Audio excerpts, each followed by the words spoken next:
Hello everyone. आज मैं आपको ये बताऊंगी कि एग प्रिपरेशन करने से पहले एग का जो पिकअप होता है उससे पहले हमें अपने आप को किस तरह से प्रिपेयर करना है और एग पिकअप होने के बाद हमें अपनी क्या क्या केयर करनी है और मेरे साथ क्या क्या प्रॉब्लम हुई।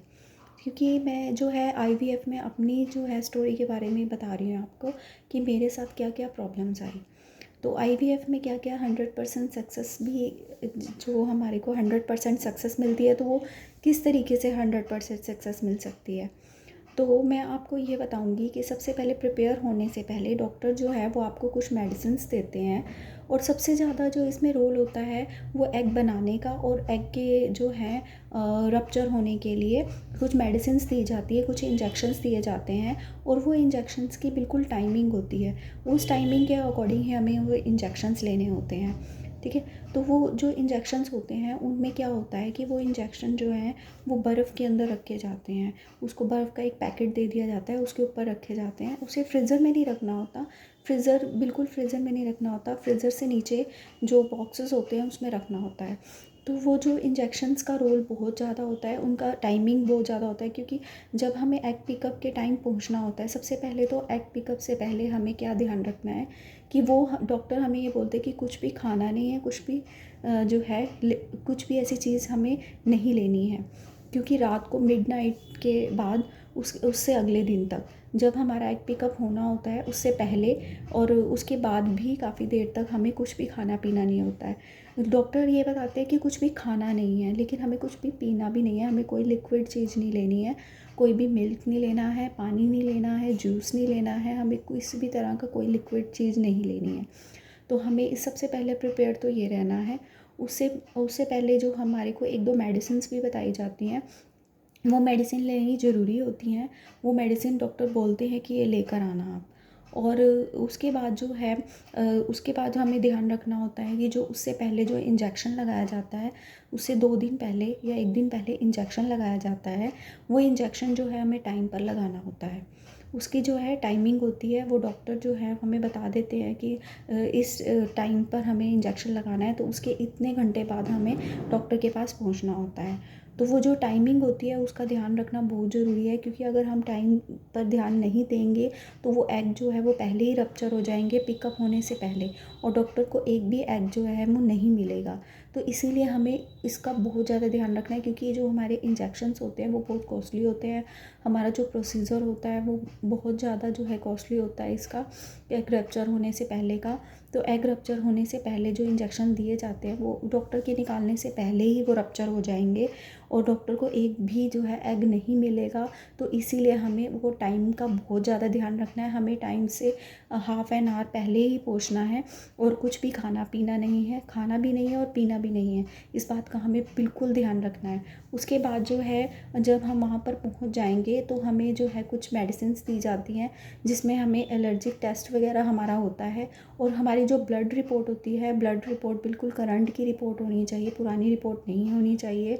उसके बाद एनेस्थीसिया वाला डॉक्टर आता है जो हमारे से कुछ बातें पूछता है, वो हमें बतानी होती है। एनेस्थीसिया वाला डॉक्टर जो है उसका बहुत इंपॉर्टेंट रोल रहता है, वो भी मैं आपको बताऊंगी क्यों।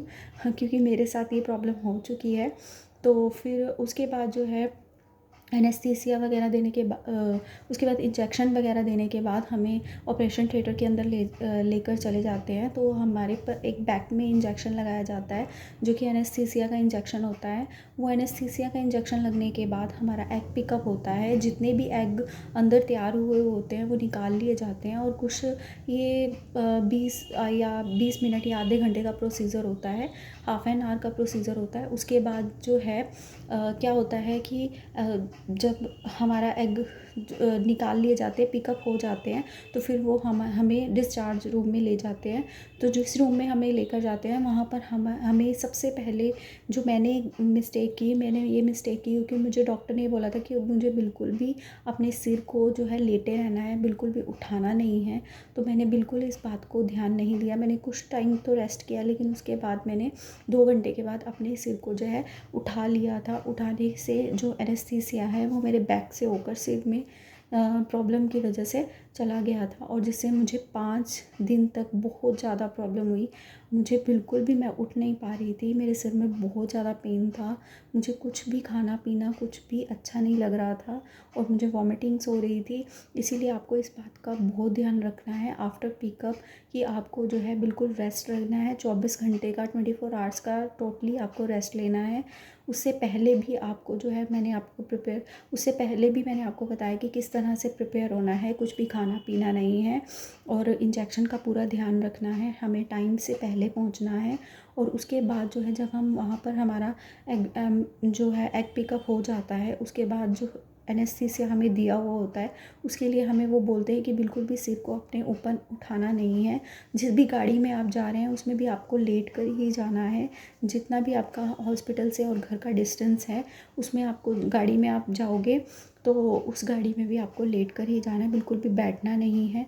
घर पर जाने के बाद भी आपको बैठना नहीं है, अगले दिन तक आपको बिल्कुल लेटे रहना है और बिल्कुल स्ट्रेट लेटना है, ठीक है। और खाने पीने में बिल्कुल आपको हल्का खाना खाना है, कोई भी हैवी चीज़ नहीं खानी है। उसके 2 दिन तक आपको बिल्कुल भी हैवी चीज़ नहीं खानी है, ठीक है। तो आपको इस बात का प्रॉपरली ध्यान रखना है। एग पिकअप होने के बाद, क्योंकि हमारा नेक्स्ट प्रोसीजर एम्ब्रियो ट्रांसफ़र का रहता है, तो उसके बाद हमें कुछ मेडिसिन्स दी जाती हैं।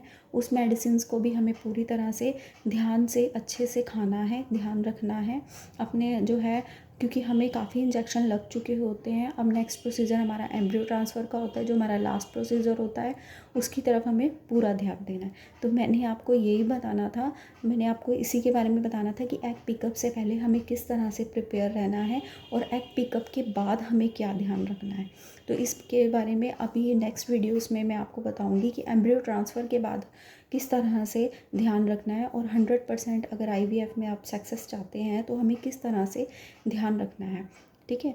तो मेरी वीडियोस को जो है लाइक कीजिए, शेयर कीजिए और सब्सक्राइब ज़रूर कीजिए। सब्सक्राइब करेंगे तो मुझे जो है मोटिवेशन मिलेगा, ताकि मैं नई से नई वीडियो ला सकूं, आपके लिए नई से नई इन्फॉर्मेशन आपको बता सकूं। क्योंकि मेरा जो है IVF चैनल का ये बनाने का यही एक सबसे बड़ा मोटिव है कि आपको जो है, मैं अपनी स्टोरी के बारे में बता सकूं, अपने बारे में अपना एक्सपीरियंस बता सकूं, ठीक है। तो मेरे चैनल को ज़रूर लाइक शेयर और कमेंट कीजिए। Thank you.